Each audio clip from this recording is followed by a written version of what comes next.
আসসালামু আলাইকুম।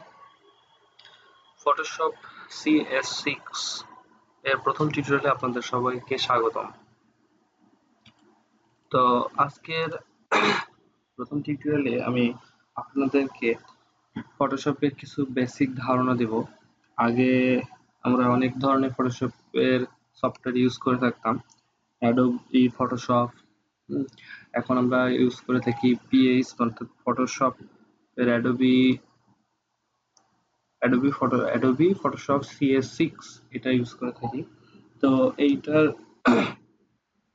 এটা আসলে নতুন ভার্সন একটা সফটওয়্যার। তো এই সফটওয়্যারটা দিয়ে আমরা ফটো এডিট করতে পারি এবং এই সফটওয়্যার সম্পর্কে জানতে হলে আগে এর বেসিক জিনিসগুলা জানতে হবে। তো বেসিক জিনিসগুলো যদি আমরা জানতে পারি তাহলে আমাদের পরবর্তীতে সকল বিষয় খুব সহজ হবে।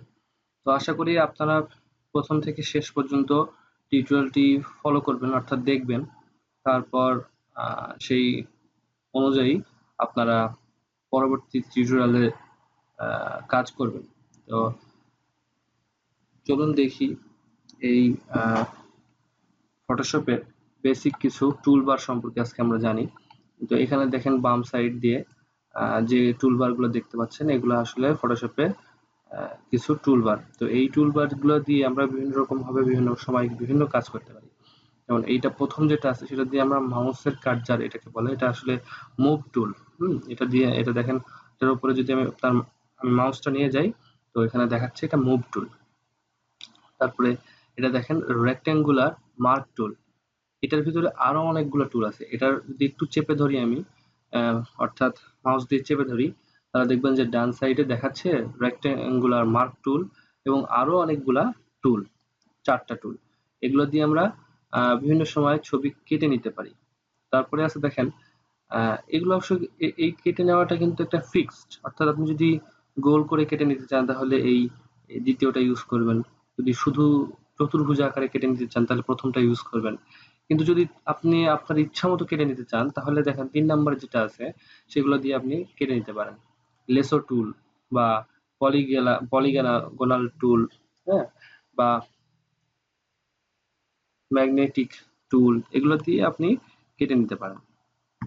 অর্থাৎ আপনি যতটুকু দরকার ততটুকু কেটে নিতে পারেন। এছাড়াও ক্রপ করা যায়। ক্রপের মধ্যেও আরো অনেকগুলো টুল আছে।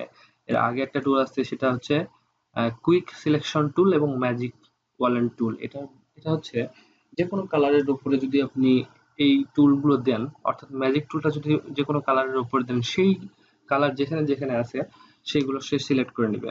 এখন সেগুলো কিভাবে আপনারা ব্যবহার করবেন, অর্থাৎ কিভাবে কত দ্রুত কাজ করবেন সেই বিষয়গুলো আমি পরে আস্তে আস্তে টিউটোরিয়ালে দেখাবো।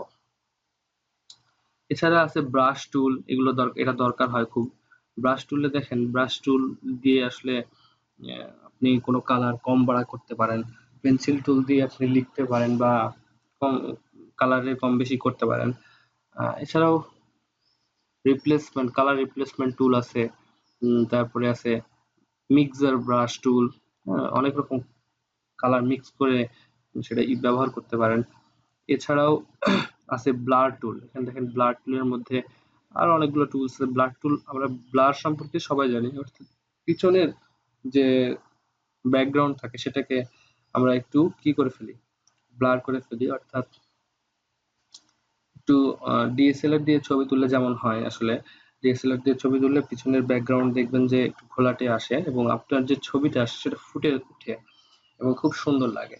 তো এই টুলটা দিয়ে আপনি নর্মাল ছবিকেও ব্লার করতে পারবেন। তারপরে আছে পেইন্ট টুল আছে। পেইন্ট টুল আমরা সবাই পরিচিত, যে পেইন্ট টুল দিয়ে কি করা যায়। পেইন্ট টুল দিয়ে আমরা আস্তে আস্তে মার্ক করে যে কোনো ফটোকে মার্ক করে করে আমরা সেটাকে কেটে নিতে পারি। তারপরে আছে টেক্সট, এই টি দিয়ে টেক্সট টুল বোঝায়। এটা দিয়ে আপনি ইচ্ছা মতো আপনার ফটোর মধ্যে যে কোনো কিছু লিখতে পারবেন। তো আপনার যদি ইউটিউবের কাজ হয়ে থাকে, ইউটিউবের কোনো আসলে থাম্বনেইল ডাউন আপনার এডিট করা লাগতে পারে, তো সেক্ষেত্রে আপনি টেক্সট ইউজ করতে পারেন। এছাড়াও যদি অন্য কোনো কাজে টেক্সট ব্যবহার করা লাগে তো সেক্ষেত্রেও আপনি টেক্সট লিখতে পারেন। তো টেক্সটটা লেখার জন্য এখানে ক্লিক করে ওই যে যে জায়গায় আপনি লিখতে চান সেই জায়গায় মাউসের কার্সার নিয়ে যেয়ে ক্লিক করলেই সেখানে লেখার জায়গা তৈরি হয়ে যাবে। তো সেখানে আপনি লিখতে পারবেন কিবোর্ডের মাধ্যমে লিখে আপনি ওকে করতে পারবেন। তো এছাড়া তারপরে আরো নিচে অনেকগুলো টুলস আছে। তো এগুলো টুলস সম্পর্কে বিভিন্ন রকম মাউস টুলস আছে আর কি। তো নিচে আরেকটা টুলস আছে দেখেন, এটা এখানে দেখেন দুটো কালারের টুলস আছে, একটা হচ্ছে কালো আর একটা লাল, এরকম আর কি। তো আমি কালো আর লাল করে রাখছি, এটা বিভিন্ন সময় বিভিন্ন রকম করা যায়।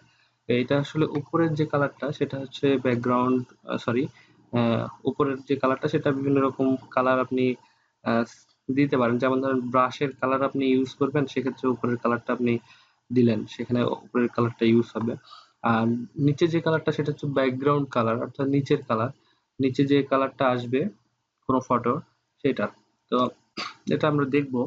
আহ, তো চলুন কিভাবে একটা নতুন ফাইল আমরা এখানে ক্রিয়েট করতে পারি। অর্থাৎ একটা ফাইলের উপরে ছবিগুলো নিয়ে এসে আমাদেরকে সাজাতে হবে, কাটতে হবে বা এডিট করতে হবে। সেই ফাইলটা কিভাবে আনবো বা ফাইলটা কিভাবে তৈরি করে নিব সেটা দেখি। তো আমি যদি মনে করি যে আসলে আমি ইউটিউবের জন্য, কথার কথা ইউটিউবের থাম্বনেইল তৈরি করার জন্য কোনো ফটো এডিট করতে চাই, আপনি চাইলে অনেক রকম ভাবে অনেকগুলাই করতে পারেন। তো আমি আপাতত এটা দেখাচ্ছি। তো যদি করতে চাই সেক্ষেত্রে আমি ফাইলে যাব, ফাইলে যাওয়ার পরে এখানে দেখেন লেখা আছে নিউ। তো নিউ এখানে পাশে লেখা আছে কিন্তু কন্ট্রোল এন, অর্থাৎ আমি যদি এটা কন্ট্রোল চেপে এন চাপি তাও এইরকম একটা ফাইল ক্রিয়েট হওয়ার জিনিস আসবে। তো এখান থেকেও আমরা করতে পারি যে নিউ এ ক্লিক করলেই এখানে এই জিনিসটা চলে আসছে। এখানে আপনি নাম লেখেন, নাম লেখার পরে এখানে আপনার সবগুলো ইঞ্চি আকারে থাকতে পারে। তো সেক্ষেত্রে আপনি ইঞ্চি আকারে যেটা থাকবে সেটাকে পিক্সেল আকারে সাজায় নেবেন। অর্থাৎ আমি 1200, আমারটা আগে থেকেই করা আছে 1280 এবং 720 পিক্সেল, এবং রেজুলেশনটা সবসময় একটু বাড়াই দিবেন। আর যদি লোগো ডিজাইন হয় বা অন্য কিছু ডিজাইন করেন সেক্ষেত্রে হয়তো একটু ছোট রেজুলেশন করাই ভালো। আর এখানে দেখেন রেড কালার আছে, বিট ম্যাপ কালার আছে, বিভিন্ন রকম কালার আছে। তো রেড ম্যাপটা আসলে ইউজ হয়। আর এখানে 8 বিটটাই রাখবেন। এটা কালার মোডের বিভিন্ন রকম আসলে ফাংশন। এখানে দেখেন লেখা আছে ব্যাকগ্রাউন্ড কালার, আমি হোয়াইট দিয়ে ইউজ করতে পারি, ব্যাকগ্রাউন্ড কালার দিয়ে ইউজ করতে পারি। যদি ব্যাকগ্রাউন্ড কালার দেই তাহলে আমার এখানে দেখেন কালার সেট করা আছে লাল, তাই এই ব্যাকগ্রাউন্ড কালারটা লাল আসবে।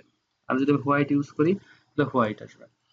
আর যদি আমি ট্রান্সপারেন্ট ইউজ করি সেক্ষেত্রে আসলে পিছনে কোনো কালার আসবে না বা কোনো শেড আসবে না, অর্থাৎ আপনি যে ফটো ডিজাইন করবেন বা এডিট করবেন তার পিছনে কোনো ব্যাকগ্রাউন্ড থাকবে না। এটা সবচেয়ে বেশি ইউজ হয় হচ্ছে লোগোর ক্ষেত্রে। তো আমরা দেখি তিনটায় কেমন। তো আমরা হোয়াইট দিয়ে যদি দেখি তাহলে হোয়াইট কেমন আসে, এটা একটা হোয়াইটের ফাইল। দেন যদি আমি ব্যাকগ্রাউন্ড কালার দিয়ে করি তাহলে এটা লাল। এখানে যদি কালার চেঞ্জ করে দিতাম, কথার কথা আমি কালারটা নিলাম নীল, তাহলে আমার কি নীল আসতো? চলুন দেখি। ব্যাকগ্রাউন্ড কালার দেওয়া আছে, আচ্ছা হ্যাঁ নীল আসছে। তারপরে যদি আমি এখন ব্যাকগ্রাউন্ড কালার না দিয়ে ট্রান্সপারেন্ট দিতাম তাহলে দেখেন এইরকম আসতো। তো আজকে ফটোশপের প্রথম টিউটোরিয়ালে এই পর্যন্তই। আগামী দিন আবার নতুন কিছু নিয়ে আলোচনা করব। আল্লাহ হাফেজ।